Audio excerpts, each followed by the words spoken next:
This is Real News Media TV, coverage you can trust. Please like, share, subscribe, and hit the notification bell. Select all for daily news updates. Former Acting Permanent Secretary Grace Mclean interdicted. Dr. Grace Mclean, the former Acting Permanent Secretary in the Ministry of Education, has been interdicted. Dr. Mclean had been sent home in October to facilitate investigation into a report by Auditor General Pamela Monroe Ellis regarding the payment of $124 million to the Joint Committee for Tertiary Education. Her paid leave was scheduled to end on Wednesday, January 19, after which she was expected to return to her substantive post as a Chief Education Officer. However, the interdiction means that Dr. Mclean will be barred from returning to work until a decision is made in relation to the investigation, including whether she will have to repay some of the money which cannot be accounted for. Dr. Mclean's attorney, Peter Champagny, confirmed that a notice was sent to the ministry official late Wednesday informing her of the interdiction based on the substantial matter as it relates to the recommendation of a surcharge. The Auditor General had recommended a surcharge action against the Permanent Secretary in the Ministry of Education, Dean Roy Bernard, and Dr. Mclean in relation to the matter. It is based on the substantial matter as it relates to the recommendation of a surcharge. And may I just add that that recommendation has been responded to in the way of a defense, and we are awaiting a formal position on that. And if it's a case where it is going to be adverse to my client, then we will be most definitely be seeking the intervention of the courts at that juncture. We have outlined in a very detailed letter why it is that certain recommendations were made based on false premises, and it is therefore for them now to look at that. And I suspect that they will have to take some time in order to respond to us. But when that time comes, as I said, if it is something that is adverse to us, then whatever recourse we have in law, we will certainly be utilized. Former Hart NSTA Trust chairman was unfairly treated, says Juliet Holness. Government Member of Parliament Juliet Holness has suggested an injustice was done to former Hart NSTA Trust chairman Edward Gabidon when he was allowed to resign with a cloud of suspicion hanging over him. Mr. Gabidon resigned last month amid questions regarding a possible conflict of interest arising from contracts awarded to his company Syncon Technologies by Hart NSTA Trust, as well as other irregularities at the entity. Hart's legal department had stated that there was no evidence he had declared the possible conflict. But on Wednesday, Audrey Sewell, Permanent Secretary in the Ministry of Economic Growth and Job Creation, revealed that he had in fact declared his affiliation with the company. He did declare. And he declared his affiliation with the company. The record is there. He declared his affiliation with Port Authority, on which he's a board member, and other entity. So from the ministry's perspective, we sought and got information, and we did not, based on what was sent to us, what was told to us, we did not believe that there was any interference in terms of the chairman being directly involved in these, besides his other role as CEO for the company. Mrs. Holness lamented that Hart had not cleared up the issues before Mr. Gabidon resigned. We should never have allowed this individual to step down with that shadow over his head. And I think we have to be careful going forward, because it causes other private individuals who would want to serve the government to be very nervous and anxious about putting themselves on the line. Most individuals in the private sector earn far more money, have access to far more than when they choose to give their service to the government. NCTVET and VTDI staff strike over wage issues.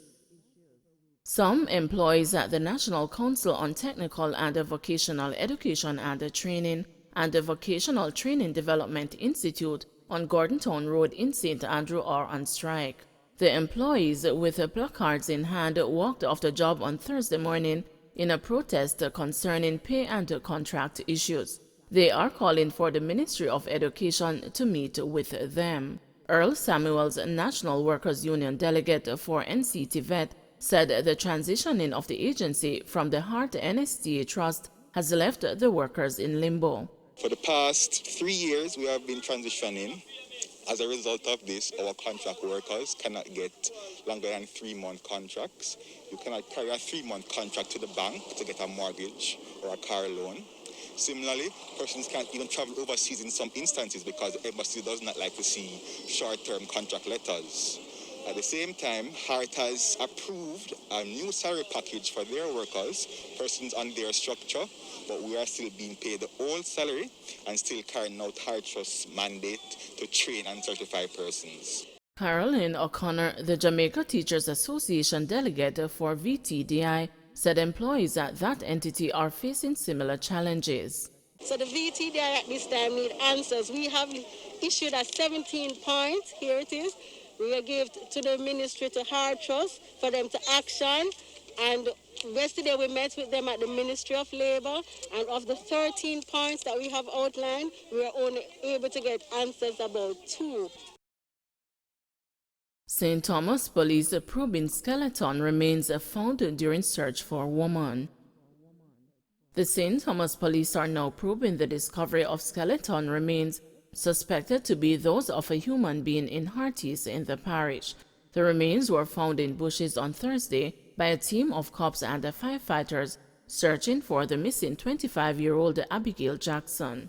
The police, however, say the remains are not those of the missing woman. The remains are old and with a certainty not those of the missing girl, and we believe are not related to the search, said Deputy Superintendent Courtney Coley.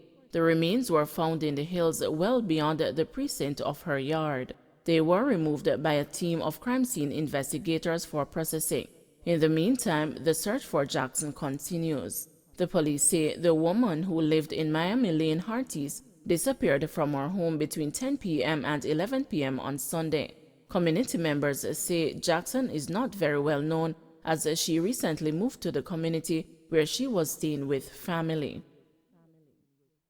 Bail extended for popular producer Shabdan on bribery charge.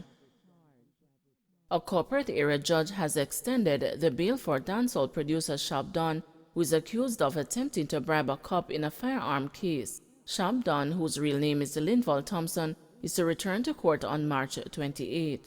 He is charged with breaching the Corruption Prevention Act after allegedly offering a cop $2 million to remove an illegal firearm from his gray Mercedes-Benz before it was searched by the police. This morning, the court was told that the case file was incomplete. The corruption charge arose after the police intercepted a vehicle in which Thompson and Romario Scott were traveling in Old Harbor, St. Catherine on October 14 last year. The police were reportedly in search of 2 suspects who were conspiring to commit a murder and, based on their intelligence, felt that an illegal weapon was in the car. The following day, Thompson was inside the Criminal Investigations Office in the company of the complainant, a policeman, when he allegedly offered $2 million to remove an object from his motor vehicle before it was to be searched by experts.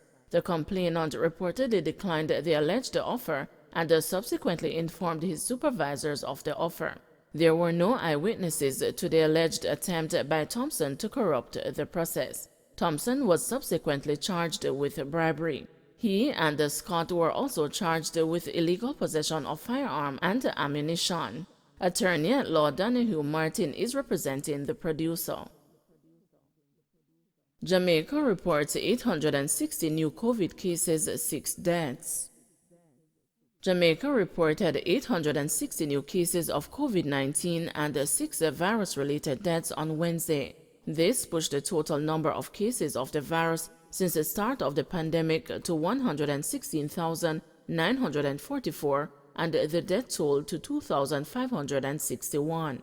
Of the newly reported cases, there were 522 females and 338 males with ages ranging from 75 days to 93 years. The cases were recorded as follows: Kingston and St. Andrew 306, St. Catherine 145, St. James 93, St. Thomas 71, Westmoreland 54, St. Elizabeth 51, Manchester 46, St. Anne 34, Clarendon 24, Trelawney 12, Hanover 12, Portland 9 and St. Mary 3. Meanwhile, the latest victims include 2 males ages 58 and 84 and a 94-year-old female from Kingston and St. Andrew, an 89-year-old woman from St. Catherine, a 61-year-old St. Anne man, and a 67-year-old Manchester woman was also among the latest victims.